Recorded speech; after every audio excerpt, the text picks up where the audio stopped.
আল্লাহ রাব্বুল আলামিন কোরআন নাজিল করে বলছেন, আস-সারিকু ওয়াস-সারিকাতু ফাকতাউ আইদিয়াহুমা।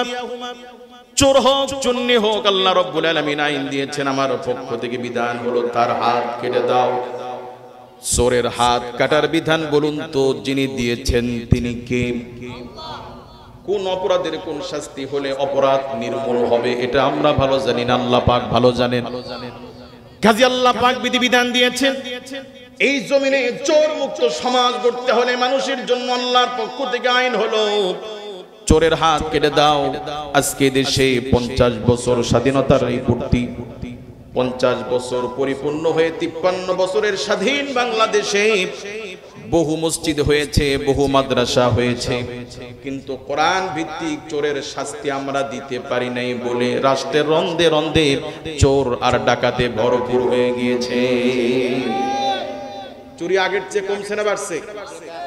কি বাড়ছে কিচ্ছু বললাম না, শুধু এতটুকু, এদেশে পুলিশ আছে, আইন আছে, রাষ্ট্র আছে, বিচার আছে, কিন্তু আল্লাহর বিচার অনুযায়ী বিচার না থাকার কারণে সমাজ চোর মুক্ত হয় নাই, চোর বেড়েছে। খালি শান্তি দরকার আছে কি নাই? আপনারা চান কিনা চোর মুক্ত সমাজ হোক?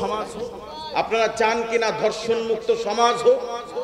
কাজী ধর্ষণ মুক্ত সমাজ পেতে হলে, চোর মুক্ত সমাজ পেতে হলে কোরআন ভিত্তিক আল্লাহর জমিনে শাসন লাগবে। কথা বলে ঠিক কি না? জি, আচ্ছা আচ্ছা, এই যে আমি শুরুতে যে কথা বলছিলাম, আপনারা যদি একটু কষ্ট করে একটু সামনের দিকে গিয়ে আসতেন তাহলে পেছনের ভাইরা বসার সুযোগ পেত। জায়গা অল্প, লোকজন বেশি। মা বোনেরা আল্লাহর রাস্তায় আপনারাও যদি একটু স্যাক্রিফাইস করতেন, মা বোনেরা আপনারা সামনের দিকে একটু চেপে চেপে বসেন যেন পেছনে দাঁড়ানো বোনেরা বসতে পারে। আর এই প্যান্ডেলেও যারা আমরা আছি কারোর সামনে যেন 1 ইঞ্চি জায়গাটা নষ্ট না হয়। আসেন আমরা আরেক ভাইকে বসার একটু সুযোগ করে দিই, আসেন মেহেরবানি করে।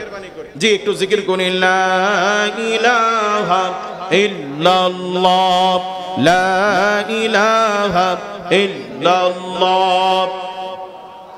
কাজী যতক্ষণ পর্যন্ত মানুষ কোরআন ভিত্তিক জিন্দেগি চালাবে না, অটোমেটিক পৃথিবীতে অশান্তি, পৃথিবীতে অশান্তি নেমে আসবে, জাহালিয়াত নেমে আসবে। আল্লাহ নিজে বলেন, আফা হুকমাল জাহিলিয়াতি ইয়াবগুন।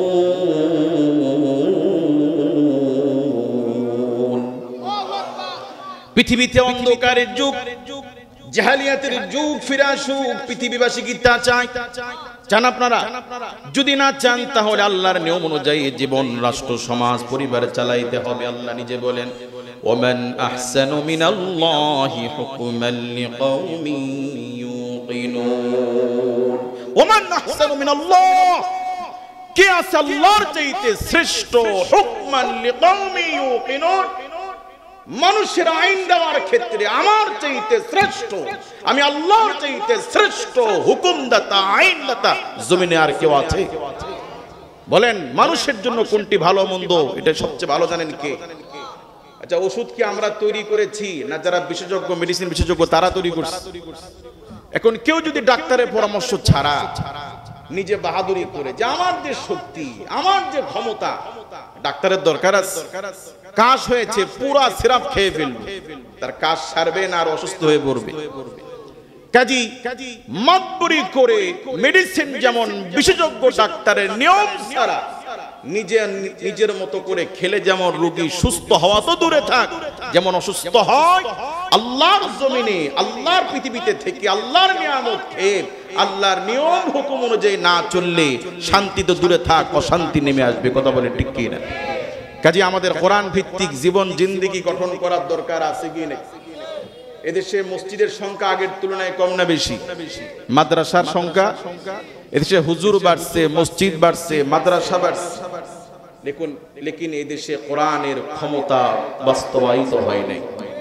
এজন্য কোরআনের এই হুকুমগুলো শুধুমাত্র তেলাওয়াতের মধ্যেই, শুধুমাত্র শিক্ষা আর শিখানোর মধ্যেই আছে, এগুলোর বাস্তবায়ন হচ্ছে না।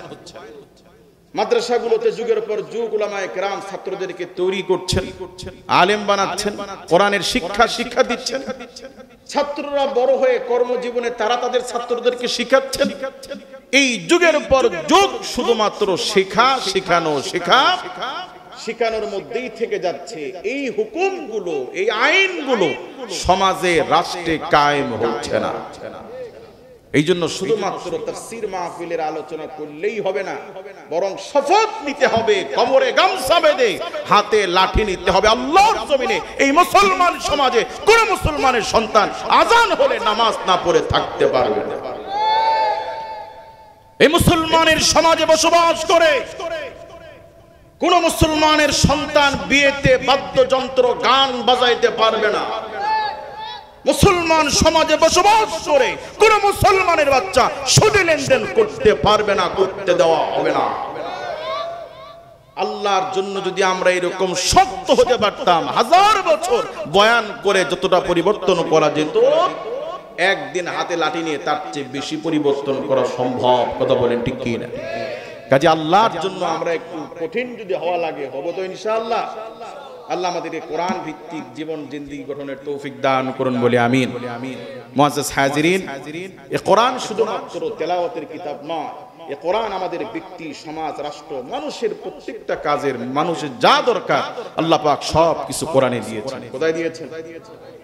কাজে এই কোরআনের শিক্ষা অর্জনের দরকার আমাদের আছে কি নেই? যে কোরআন দিয়ে আমি ব্যবসা করব, যে কোরআন দিয়ে আমি পোশাক পরবো, যে কোরআন দিয়ে আমি খানা খাবো, যে কোরআন দিয়ে আমার সমাজ চলবে, রাষ্ট্র চলবে, সেই কোরআনের সাথে আমাদের সম্পর্ক কতটুকু?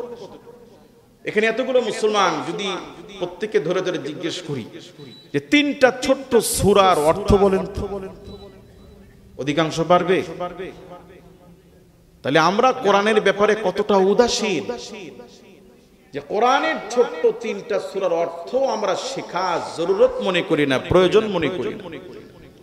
যে সূরাতুল ফাতিহা ছাড়া নামাজ হয় না, দৈনিক 5 ওয়াক্ত নামাজে প্রত্যেক রাকাতে যে সূরা ফাতিহা আমরা তেলাওয়াত করি, এই সূরা ফাতিহার অর্থ যদি জিজ্ঞেস করি, আমরা অধিকাংশ ভাই বোনই সূরা ফাতিহার 7টি আয়াতের অর্থ আমরা বলতে পারবো না। ছোট্ট সূরা সূরাতুল কাউসার, ছোট্ট সূরা সূরাতুল ইখলাস, এই ছোট্ট সূরাগুলোর যদি অর্থ জিজ্ঞেস করি, এটাও আমরা অধিকাংশ ভাই পারবো না। কথা বলে ঠিক কি না? তাহলে আমাদের উদাসীনতা, কোরআন থেকে আমরা কতটা উদাসীন। এই জন্য তো আমাদের উপরে এত জিল্লতি, এত অপমান, এত দুরস্ত। কথা বলে ঠিক কি না? আল্লাহ পাক আমাদেরকে কোরআন জানার, কোরআন বোঝার, কোরআনকে মুহাব্বত করার তৌফিক দান করুন।